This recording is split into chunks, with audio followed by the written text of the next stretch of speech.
ఒక రీల్ చేసి 1 మిలియన్ అని 20 మిలియన్ అని పాపులర్ అయిపోయి వాళ్ళు ఈవెంట్లకు వచ్చేస్తున్నారు. ఎవరివిడి అని అడిగాను నేను.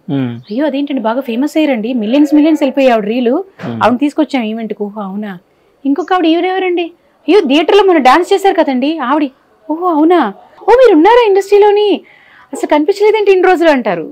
సినిమా సక్సెస్ కోసం ఒక 2 సినిమాలు కనుక చేసి ఫ్లాప్ అయితే అరేంజ్ గానే వేస్తున్నారు, అదే 2 సినిమాలు కనుక హిట్ అయితే స్టార్ హీరోయిన్ స్టార్ అంటారు.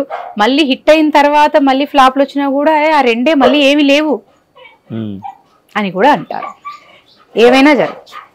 సో ఆ రీజన్ తోటి మీకు ఫుల్ పెజ్గా ఇటు సీరియల్ వైపు కంటిన్యూ అయిపోయారు. ఆ రీజన్ నేను చెప్పలేను, ఇప్పుడు ఆ రీజన్స్ నడుస్తున్నాయి. అప్పుడు నేను చెప్తుంది ఏంటంటే మీరు ఒక 20 years బ్యాక్ వెళ్ళారంటే అప్పుడు మాకు అంత ఆలోచించుకునేటంత లేదన్నారు. సీరియలే చెయ్యాలి, సినిమానే చెయ్యాలి అనేంత లేదు. నేను ఈటీవీ ఇన్ హౌస్లో ఉన్నాను. నేను ఇన్ హౌస్లో అంటే నేను అదే చెప్పాను, వీక్లీ సీరియల్ సినిమాల్లాగా జరిగాయి మాకు అప్పుడు. అందం కావచ్చు, సుఖదుఖాలు కావచ్చు. ఇప్పుడు ఒక చిన్న ఎగ్జాంపుల్ చెప్తాను. ఈటీవీలో నేను సుఖదుఖాలను ఒక సీరియల్ చేస్తూ,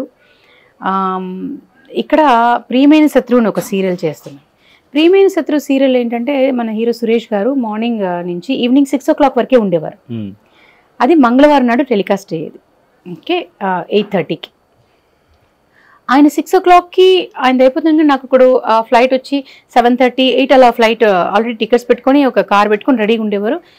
సమ్ టైమ్స్ సురేష్ గారి కంటే ముందే నన్ను ఫినిష్ చేసి నన్ను పంపిస్తే అక్కడ కార్ ఎక్కితే ఎయిర్పోర్ట్లో దింపగానే నా చిన్న మేకప్ బాక్స్ పట్టుకుని వెళ్ళిపోయి ఫ్లైట్లోనే కొంచెం టచ్అప్ చేసేసుకొని పడుకుంటే మళ్ళీ అక్కడ చెన్నైలో కార్ రెడీగా ఉండేది. కార్ ఎక్కి అక్కడి నుంచి మళ్ళీ మీరు గారు ఈవెన్ సుఖదుఖాలు అప్పుడు కూడా నేను నైట్ డైరెక్ట్ అక్కడికి వెళ్తే రాజ్ కుమార్ గారు నేను నైట్ అంతా 2-3 వరకు సీన్స్ చేసి మళ్ళీ అక్కడి నుంచి నేను కార్ ఎక్కితే ఎయిర్పోర్ట్కి మళ్ళీ తీసుకొచ్చి వదిలితే మార్నింగ్ నాకు 5:30-6 కల్లా నా ఫ్లైట్ ఉండేది.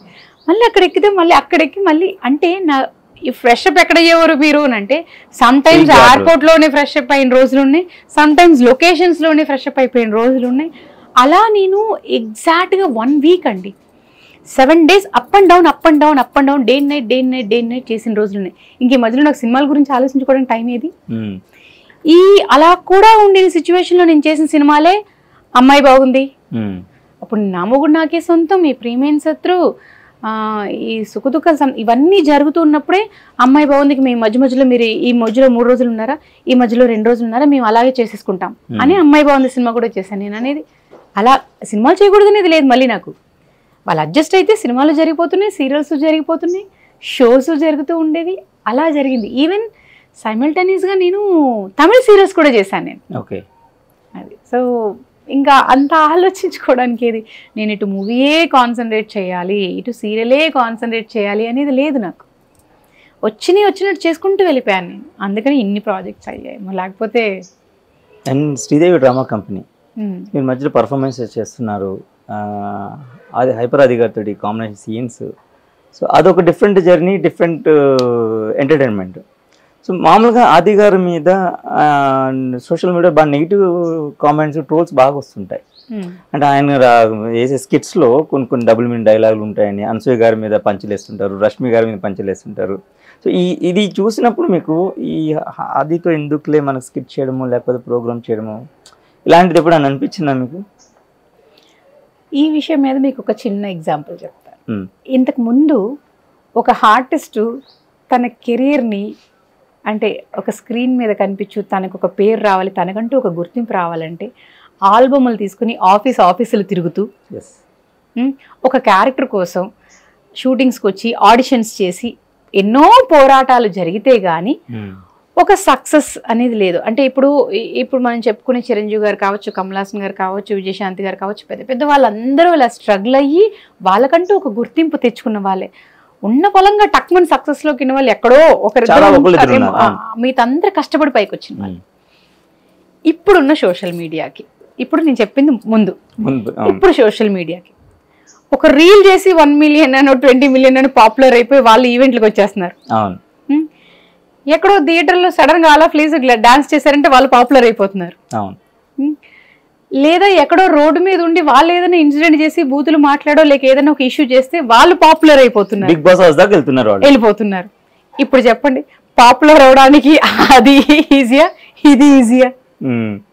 సో నేను ఇప్పుడు ఆది గారు వచ్చి ఇలా పాపులర్ అవడానికి నేను చెప్పట్లేదు. ఆది గారు కూడా చాలా కష్టాలు పడి చాలా స్ట్రగుల్స్ అయ్యి జబర్దస్త్ లో ఆయన స్ట్రగుల్ తోటి ఆయన స్క్రిప్ట్ వర్క్ తోటి ఆయన వచ్చిన వాళ్ళే.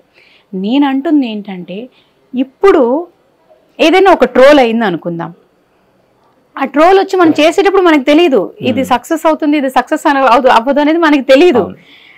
కానీ అనుకోకుండా అది పెద్ద ట్రోల్ అయిపోయింది అనుకోండి, ఓహో ఇందులో నేను సక్సెస్ అయ్యేనా అని దాని మూలాన ఒక ప్రోగ్రామ్స్ వస్తున్నాయి మనకి.